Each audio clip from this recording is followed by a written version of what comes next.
Me first.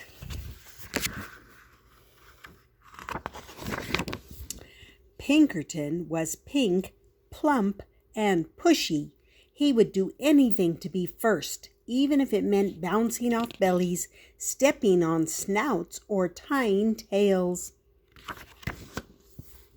Me first, he cried when he had been last in line and finished first down the slide. Me first, he cried at story time, settling on his round bottom with his big head right smack in front of the book. And every day in the school trophiteria, me first rang out, and there was Pinkerton. One Saturday, Pinkerton's Pig Scout troop went on a day trip to the beach. Pinkerton was first on the bus and sat in the front row. He was first off the bus, first in the water, first out of the water, and first into the picnic basket. After lunch, the Pig Scouts decided to go for a hike. Off they went, with Pinkerton leading the line, of course. As the Pig Scouts marched across the sand, they heard a faint voice far in the distance.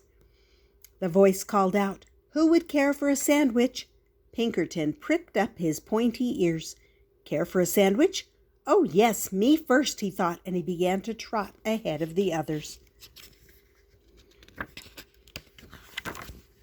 Soon he heard the voice again, closer and louder this time. "Who would care for a sandwich?" "Me first," cried Pinkerton, kicking up sand and leaving the other Pig Scouts far behind. His imagination almost burst. Peanut butter, jelly, 2 tomatoes, 7 pickles, a slab of cheese, a blob of mayo, a big smear of mustard, all for me first. Who would care for a sandwich? Now, at a full gallop, Pinkerton shrieked, "Me first!" Over the sandy hill he flew, and kerplop! He landed face to face with a small creature with a bump on her nose and fur on her toes. "Am I glad to see you?" she cackled. "I sure could hear you coming. Me first, me first, me first. I guess you really would care for a sandwich."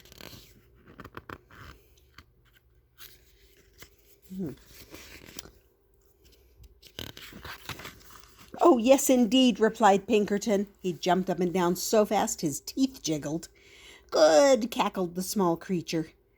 Pinkerton waited. 1 second, 2 seconds, 3 seconds. "Well?" he asked. "Well, what?" replied the small creature. "The sandwich," begged Pinkerton. "Where's the sandwich?" The small creature curtsied. "You're looking at her," she went on. "I'm a sandwich, and I live in the sand, and you said you would care for a sandwich.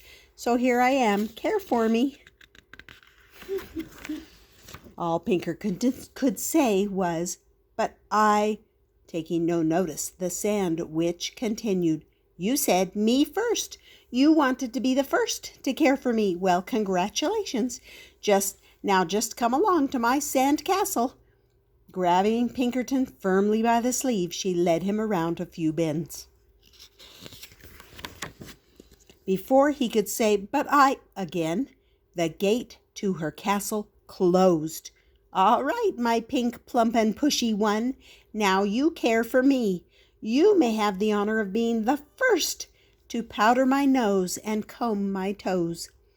Seeing no way out, Pinkerton powdered her nose and combed her toes.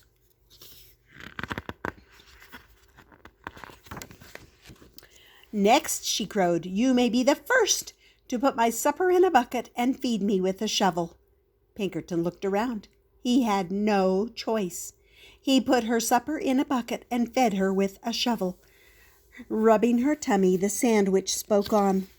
"Finally, after you've had the privilege of being the first to wash my dishes and sweep my castle and do my laundry and curl my hair and tuck me in, you may be the first to tell me a bedtime story." Pinkerton washed the dishes, swept the castle, did the laundry, curled the sandwich's hair, and tucked her in.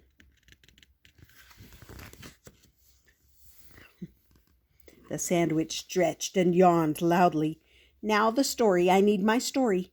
Pinkerton was so tired he could barely speak. I don't know any stories, he whimpered. Then how about making up something? Oh, how about something concerning a pushy pig who always wanted to be first? Pinkerton sighed and began. Once upon a time there lived a pig who always wanted to be first, until one day he met a wise sandwich. Wise and beautiful, cut in the sandwich.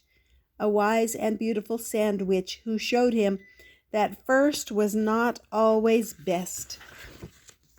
Aha! Cackled the sandwich. She gave Pinkerton a slow, serious, and meaningful wink.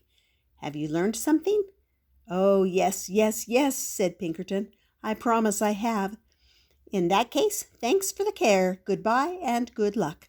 She opened the door, and Pinkerton sped off so fast he didn't even notice the delicious sandwich she held out to him.